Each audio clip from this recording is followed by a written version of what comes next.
Harbert, and I am going to do a presentation on gender in early childhood education. I found this quote: "The most powerful way to change the world is to live in front of our children the way we would like the world to be," by Graham White. So gender curiosity in early childhood is not anything new. Children have always engaged in gender play, exploration, and identification. However, in recent years, there has been greater recognition in a range of ways that individuals can express their gender identity and representation in mainstream media. And this can get really tricky because there's a lot of media out there that is not monitored, and children and families can get the wrong idea. I'm going to share an experience with you that I had. I had been working in early childhood for about 5 years. I thought I had seen and heard it all when it comes to children and families. I had a child who often played in housekeeping and dressed up in dresses and played the mom role when playing with dolls. My co-teachers and I never discouraged this and would play along with the child. One day, the father of this child came to pick him up at the end of the day and told the child, "Get out of there, you don't belong in there, or dressing like that. What are you doing?" The father then scolded me and the other teachers in the room for allowing the child to do this. The child was in tears when they left, and the father stopped at the front desk to talk to the director about the situation. So knowing what I know now, I wish I would have handled that situation differently, and I'm going to share with you what I learned. What can we do as early childhood educators when it comes to gender in early childhood? The story shared, it can start with the NAEYC Code of Ethical Conduct. It strongly supports maintain close collaborative relationships with families and respecting their child rearing and culture preference. As you can see in that situation, that is really hard if the parent does not want to allow the child to express themselves that way. So our role as educators is to create a safe and reflective space for children to develop their identities and to counterbalance gender stereotypes. And I also posted a link here of the ethical conduct, so you guys can click on that and look through it too. There is quite a few different ones to look out on there. So experiences, identities, communities, histories, racism, institutional violence, fear for safety. Sorry, it's my dogs in the background. Religion and social acceptance can alter and shape how people view genders. So with that being said, we need to stay open-minded and understand where people are coming from. Not everybody comes from the same background.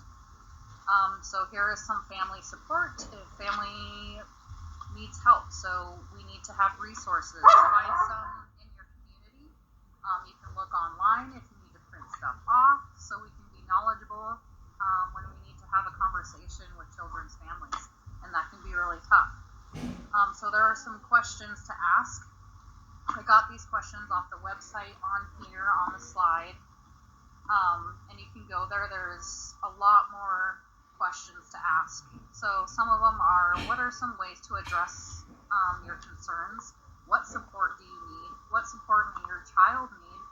And who else could be brought into this conversation? You might need to ask some professionals to come in, or just outside resources.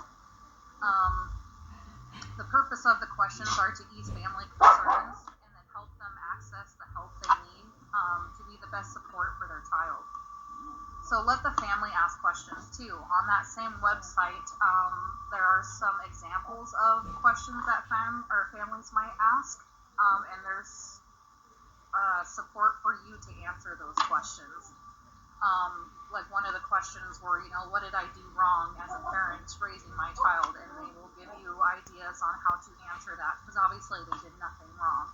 They just might need some support. And then provide child development context, so we can tell them what's normal at this age. It's normal to be curious and start developing an understanding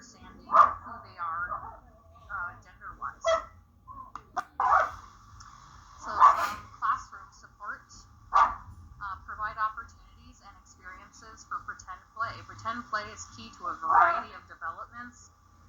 This is where they get a lot of their,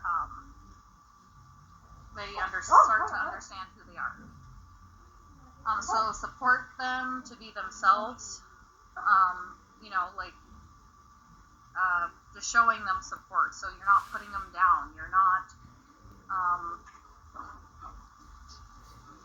so provide language to give voice to different experiences and support in play and conversation. So just being there, listening to them, take them seriously. Also have inclusive picture books and media with a range of gender representations.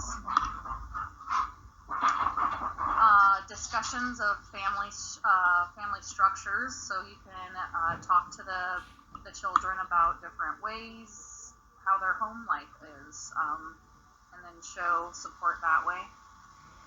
Be there for other teachers, so if they are struggling or going through any situations, you can provide support with any knowledge that you learn. And most importantly, that I really liked was be generous with yourself. You have done the best with compassion and support with the families. Families may still be angry or transfer, and that's okay. So continue to build connections, provide support, space for the children. And then my last one are the resources I use. So we have the ethical conduct here. I also put these two resources in the slides, and I have the book that we are reading currently, and then there's also some definitions and key terms that might be used in some of those resources. So if you don't know what something means, you can use that resource. Thank you.